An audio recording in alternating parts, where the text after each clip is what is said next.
Привет, друзья! В этом видео готовлю вкусный, влажный и ароматный маковый бисквит. Это лучший рецепт из тех, которые я пробовала. А для приготовления мне понадобятся следующие продукты. Мак, у меня уже молотый, кукурузный крахмал, сахар, просеянная мука.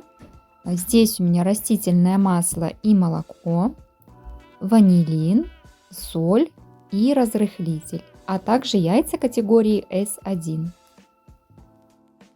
Духовку я сразу поставила разогреваться до 175 градусов и первым делом смешиваю сухие ингредиенты. Это мука, крахмал, ванилин и разрыхлитель. А соль у меня пойдет к яйцам. А также потом я возьму еще посуду побольше и смешаю все с маком. Для наглядности я разделила продукты по тарелочкам. Вы же можете сразу все смешивать в одной посуде.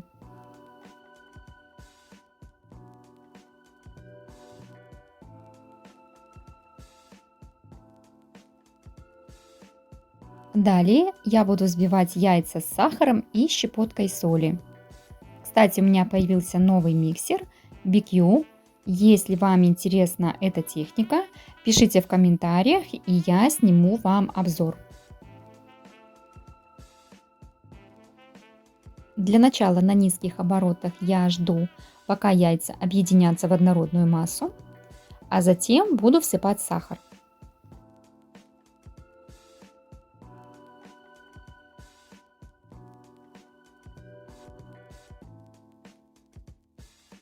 Когда взбиваемая масса увеличилась в размере в несколько раз, стала более белой, плотной и видны следы от венчика, я выключаю миксер.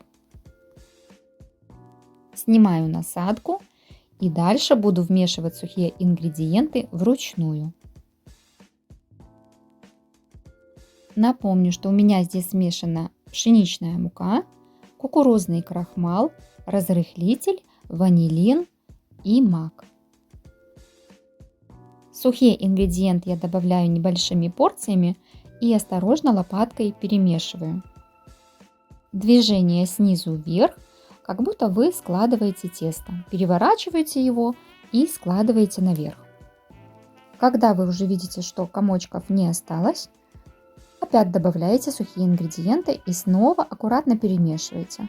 У меня здесь записано более ускоренное видео, на самом деле это все гораздо медленнее и очень осторожно.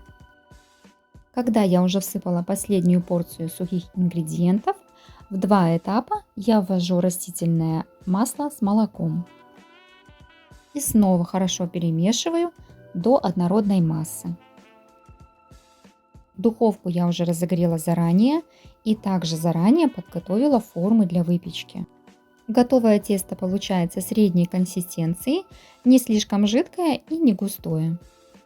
Диаметр форм для выпечки 18 см.